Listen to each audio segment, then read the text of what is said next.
Hi, Soul family. Thank you so much for clicking on my video. I am Dr. Jacinta Mpali Kanamori, your transformational coach and spiritual counselor.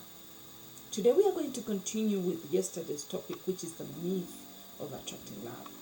And today we are going to go deeper, speaking about the title, Seeing Through Society's Lies. And I'm going to be sharing with you a lie that I know you believe to be true. And you know beliefs create reality.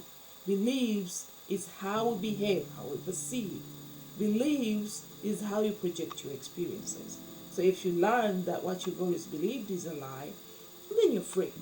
Then you can choose a new truth. Before we get into the video, please subscribe. Just look for the subscription button below and do click subscribe, please, and then click on the notification bell so that you can be notified every time I record and upload a video. Now let's continue. The lie we are going to discuss today is very interesting. What you see is what you get. Now that's a big lie. Darling, what you see is not what you get. You know that what you see is not what you get. Have you ever spoken to somebody on the phone and you've held these long conversations and you've painted pictures based on their speech, on their voice and their mindset? Probably you have concluded that you know a little bit about them, but then you see them and you try to attach the voice to the image and they're too different. Like your projections are rarely on point. So you get to realize that what you see is not what you get. What you see is only a small representation of what something is.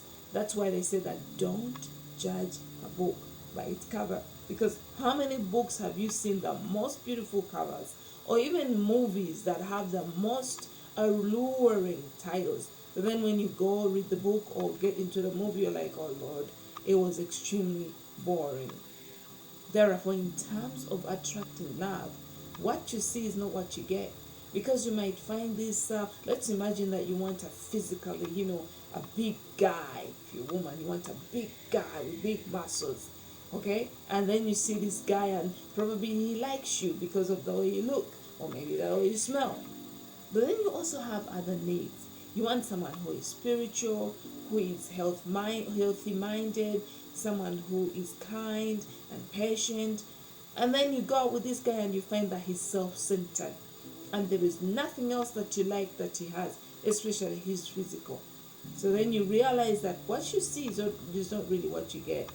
What you see is just a pinch of what you want. Probably we would say is that what you see or what you get is not what you want. If you believe that what you see is what you get, also know that what you see is not all that you want.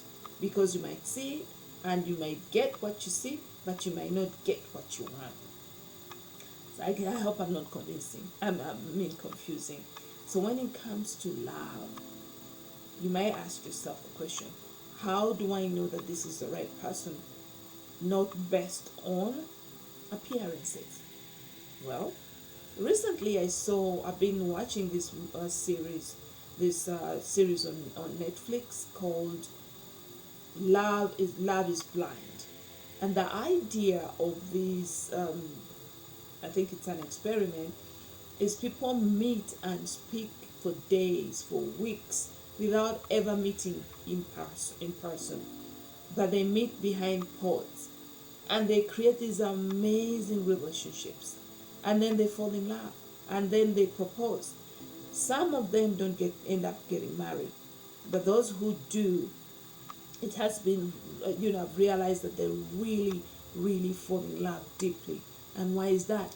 Because the physical did not blind their contemplation. The physical did not blind their inner, belief.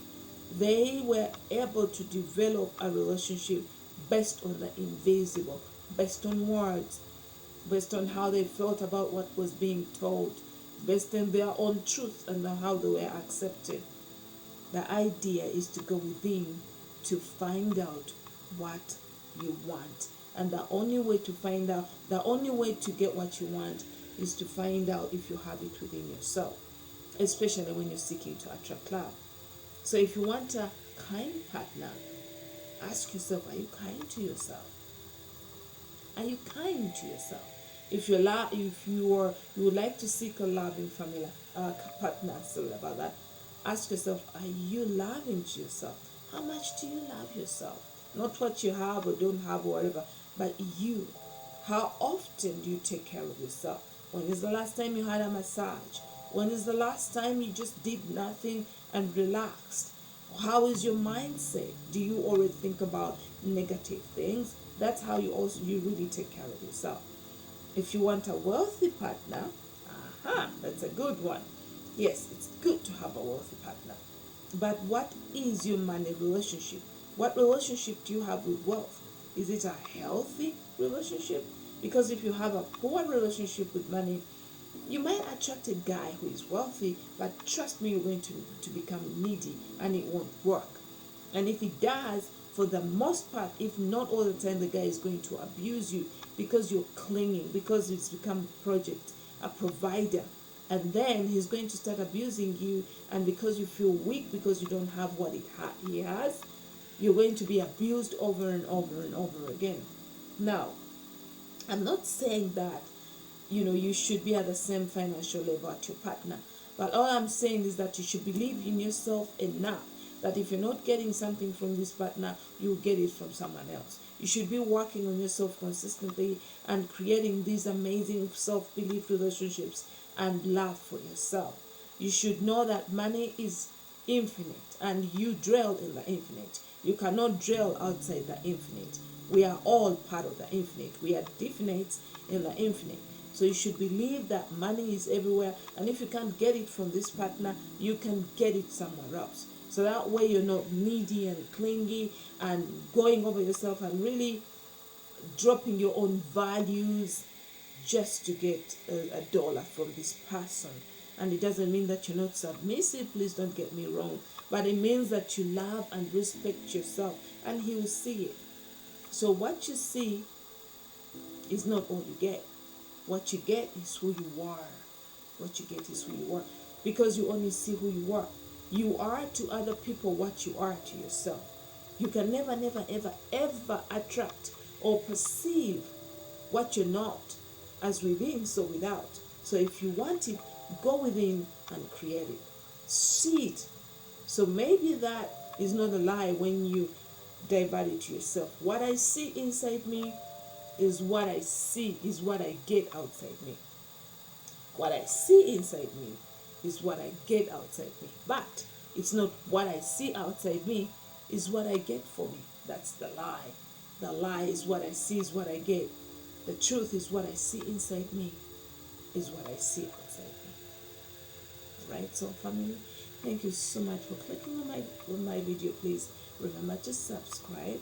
In the intro, I'm sending you abundant love from my heart to yours. Peace and blessings. Bye.